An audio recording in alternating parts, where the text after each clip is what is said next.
Alright, what is good, ladies and gentlemen, is the Master Reviewer back again with another review, and today we're doing a review for Cloudy with a Chance of Meatballs. This is in preparation for a viewer recommendation, and it is a rewatch for me. I saw this film when I was younger a few times. Definitely, yeah, this is one of my more, I don't know if I would say my more rewatched films when I was younger, but I definitely watched this film a few times in the past.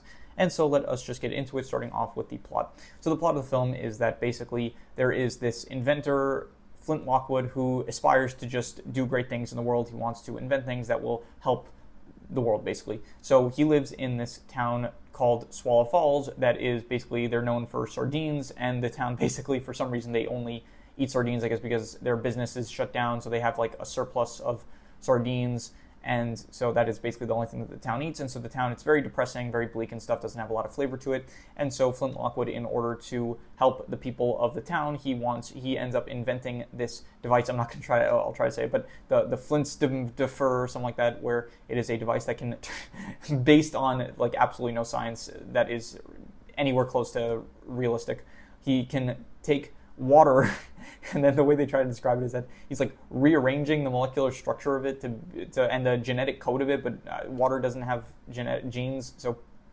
anyway, he is basically changing the composition of water to be able to resemble the genetic conformation of food, which food also doesn't. Food, okay, certain, like, I think organic food, like plants, have genes, but I don't know how, like, so certain maybe like apples, for example, maybe those could have like genetic code inside of it, but stuff like other, like hot dogs and hamburgers, that does not have. I don't know why I'm getting into the science of this, but anyway, so he makes this device that is able to transform water into food, and he ends up trying to, initially, like, he's powering it, and there is this, the mayor's attempt to make the town more exciting and stuff and get like tourism and stuff. The mayor opens this new theme park based around sardines, basically Sardine Lands, and it's like it's supposed to bring the town of Swallow Falls on the map once again, but it doesn't it doesn't seem too promising. But anyway, so Flint ends up at the same time powering. He doesn't have enough power. Like, he tries to initially work his machine, but it doesn't have enough power, so he goes to a local electric tower thing, I don't know how to describe it, but a nearby power source, and so he powers his rocket, but it ends up going haywire. At the same time, there is also this news reporter, not a news reporter, a weather reporter, Sam Sparks. She ends up showing up to the scene in order to just give cover about the event, I guess, and so she's there. Flint's rocket ends up going out of control. It ends up ruining the whole sardine land, sardine lands, ends up embarrassing Sam Sparks, and so yeah, the entire town just hates Flint Lockwood even more so than they may have already. Like, before they didn't hate it, before they just kind of like made fun of him, and at this point they just straight up are just very upset with him.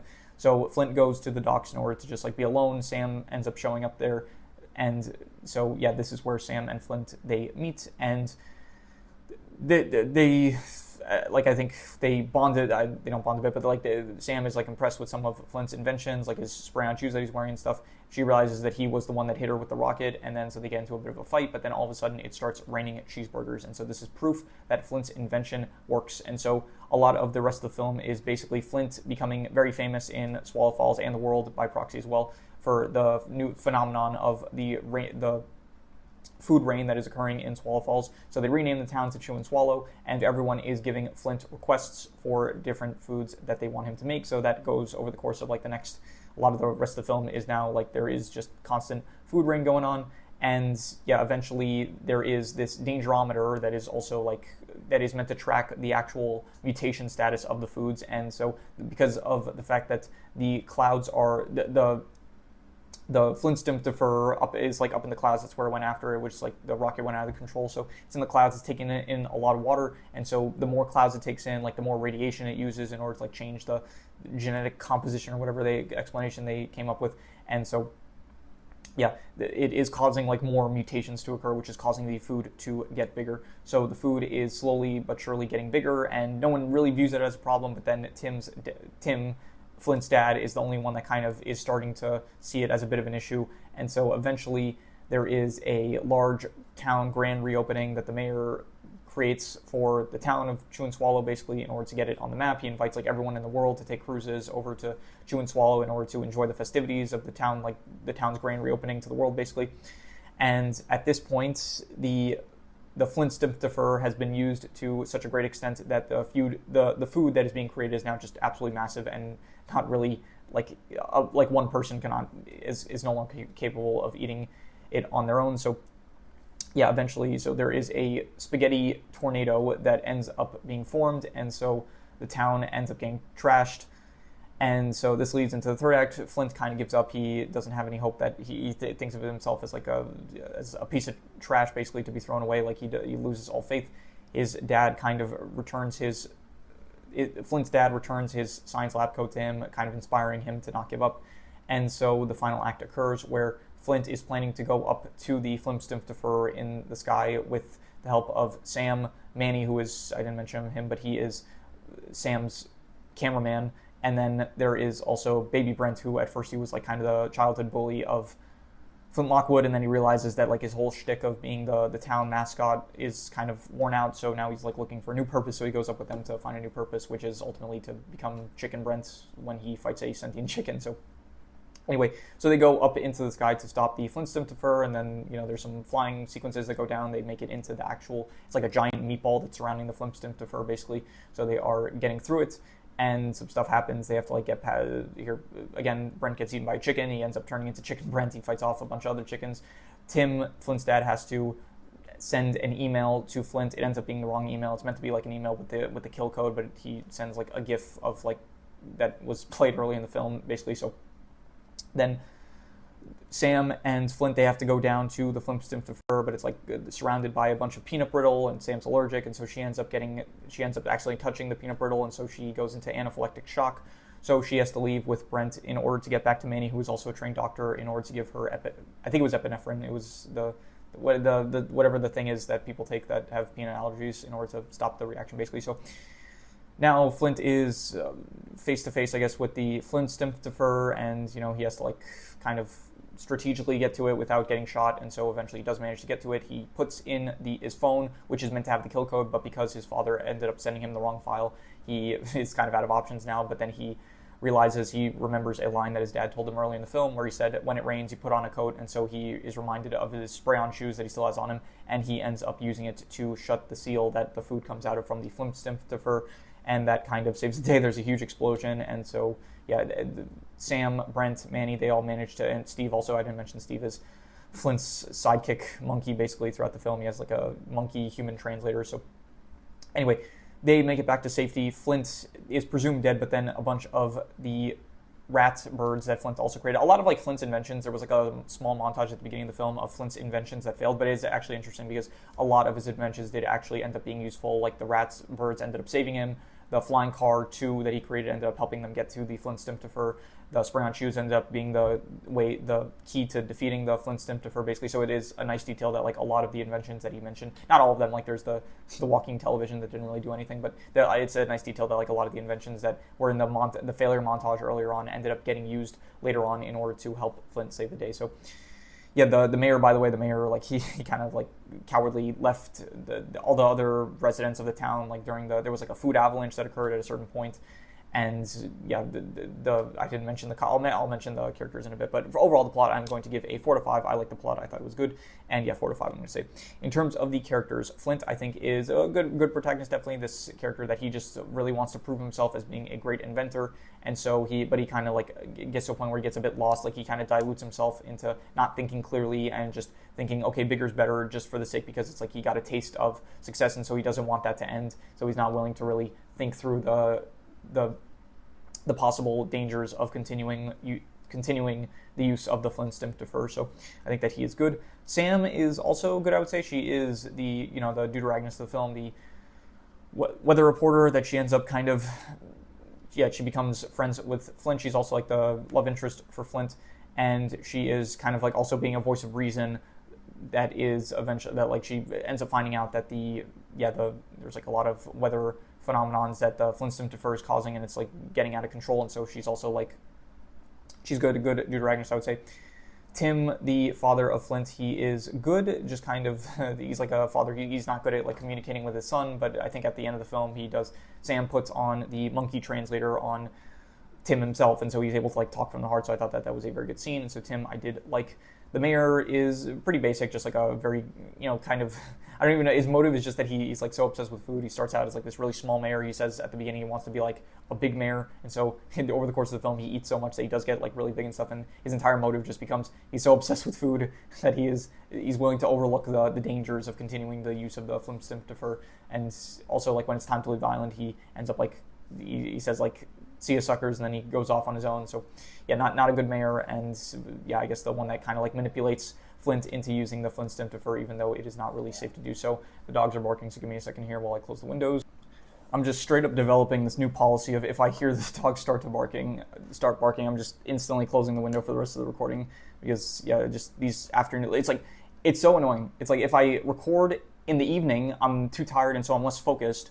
But if I record during the afternoon when I'm more focused, the dogs bark. So it's like a lose-lose situation. The only solution is like record in the morning, but I don't know, that would imply that I actually like watch a movie or something or finish watching a show in the morning, which is usually never the case. So like I usually sleep through the morning in a lot of instances. So anyway, yeah, so the characters, so Tim good, Sam good, Flint good, Mayor is, good antagonist, I guess. Earl, the cop, he has some funny moments, I would say, not like a very prominent character. I don't really care for Brent at all. His whole thing was just like he was the bully of Flint, and then he ends up kind of like trying to redeem himself by finding a new purpose, which is, I guess, to be a chicken man and save, he fought off some other sentient chickens, so that helped, I guess.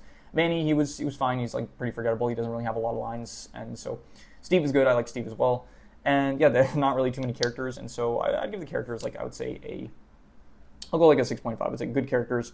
And yeah, in terms of the settings, pretty much this entire film takes. I mean, you do have actually some shots of some other areas: New York, I think Paris, London. I'm pretty sure China, the Great Wall of China. It's like you do see some other areas, but they're more of just like cameos, if anything, to see how the food is like the food storm is affecting the other areas of the world. So the main setting itself is the actual town of Swallow Falls, later named to Chew and Swallow, which is at first a very bleak town, but then over the course of the film it does get like a lot more colorful and stuff because of the food. So I do think that the setting is it's fine. There's also like the actual Flimstifter area, which is like the giant meatball, which I don't really like as much. It feels a bit too messy, I would say. But the actual town of Chew and Swallow, when like all the food is raining down and stuff, and it's like all colorful and nice, I would give it like, I'll go like a 6 out of 10. It's like above average, I guess, for the settings, but not really.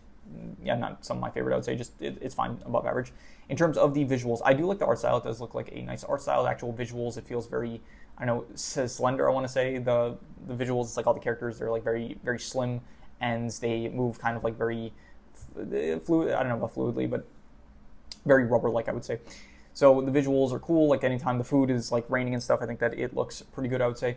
And yeah, so overall the visuals of like the food tornadoes and all that, I would give it probably I'll go like a 6.5. Good visuals, I would say. And yeah, not one of my favorite art styles, but I do like it, I would say. Right, sorry, I had to pause for a second there. I was talking about the comedy. This is by Phil Lord and Christopher Miller, who I think they are a pretty famous duo in the industry, where they made, let's see here, they made Cloudy with a Chance of Meatballs, those movies. They made the Spider-Verse films. They made Clone High. And so I'm not really the biggest fan of their style of comedy, where I did say I do think that I reviewed Clone High. I do think that it is pretty overrated, I would say.